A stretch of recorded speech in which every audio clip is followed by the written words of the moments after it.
On the road again this week. We're with Coach Kaleb Nobles, heading over to Mississippi College to play in Clinton. Always a little bit of a challenge. The Choctaws usually bring some funky stuff on offense. No, they definitely do, and they're using multiple different offensive styles this year, but triple option and shotgun stuff. So it makes it even tougher for you to prepare for, and a lot of things you got to get ready for, and it really creates some really good execution and eye discipline on defense. How's the week of practice been? I mean, it was a tough one last week, obviously. We moved forward with 2 games left to play. Kind of where is this team right now? Yeah, I mean, I'll be honest, they're in a good spot. I mean, they're mentally handling everything very well.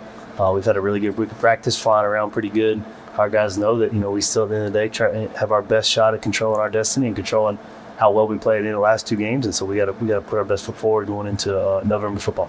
What do you do to attack this Mississippi College defense? I mean, I know week in and week out, the game plan can be a little bit different depending on what's on the other side of the football. Yeah, no, it certainly is. I mean, we do a little bit different stuff presentation-wise, and the last 2 teams we played, you get some 4-man stuff, but you get really a 3-safety type defense, and really almost every team we played has presented something that we haven't seen on film. So we got to be ready for that and be able to adjust on the fly and have great communication on the sideline. But at the end of the day, running the football, getting our athletes in space for the football is the most important thing for us Saturday. Running game last week, I mean, effective. You're able to come up with some big plays in the running game too, but just really kind of that last couple of weeks being able to grind away at the other team's defense, control the clock. Yeah, no, it hasn't always been part of my plan. I've never been a huge, you got to have a time of possession, but because you got to be able to score points with the time of possession. And last 2 weeks we had 78 minutes of time of possession, which is kind of unheard of for us offensively. So just being effective with your drives really is most important, especially when you're playing a team like Mississippi College. And our guys know it just comes down to doing their job, no matter how many minutes we're on the field. What goes into that decision when you're inside the 10-yard line, we'll say, kind of that, is it a feeling thing on whether or not we go for it on 4th down or try the field goal? Yeah, no, it's always a feeling for me, kind of how the offense has been played, how we move the ball, and it's not really a feeling how we feel about kicker. Griff Sayers, we feel like he's one of the best kickers in the country, and we're going to give him shots to make field goals, but at the end of the day, it's I like chasing points, and then sometimes you can get 4 and 3 or 7. I'm always going to choose 7 and trying to be aggressive in the play calling. And our guys know that. They're confident in their playing, and I give our quarterbacks a lot of opportunities on 3rd down to say, hey, we're trying to go for it on 4th, so be smart with the ball here.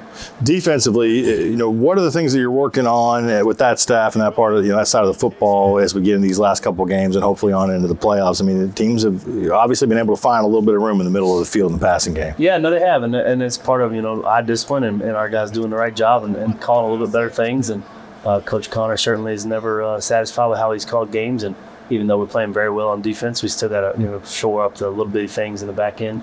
But also, I mean, we got to execute and do our job when the right play call is called and go make a play.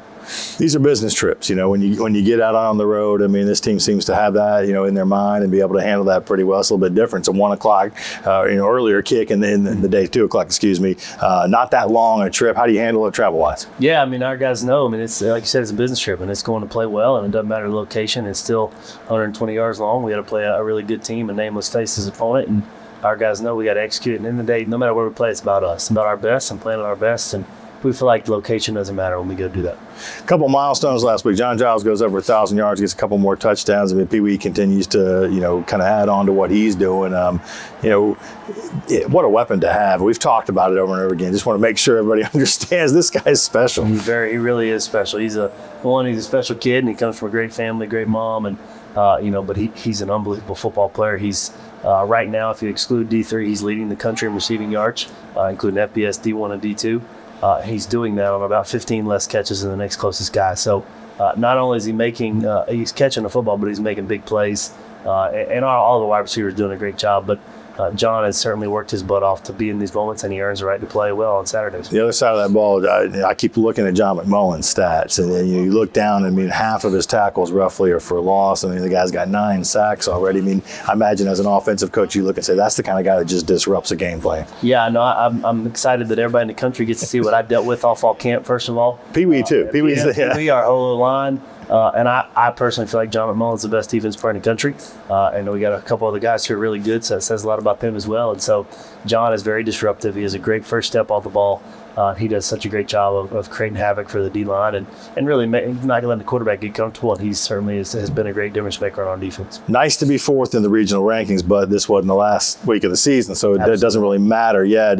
Feeling pretty good about, we handled these last 2 weeks. We're in a good spot. Yeah, we've done a great job. Our guys talking about blocking out the noise, not worrying about the rankings and not worrying about anything like that, because then it's about if we win. We go win games, and we know we control our destiny. It's the most important thing is 2 o'clock Saturday in Clinton, Mississippi, and playing at a high level. Coach, good luck in this one. We'll be on the radio a half hour before kickoff at 2 o'clock, so 1:30 on ESPN Pensacola. Flow Sports, of course, carrying the broadcast. I believe there is a watch party for Argo alums and anybody that wants to be part of Argo Nation to come on down to Seville and watch the game. Coach will be looking to come back from Clinton with a victory. That's right. And as always, go Argos.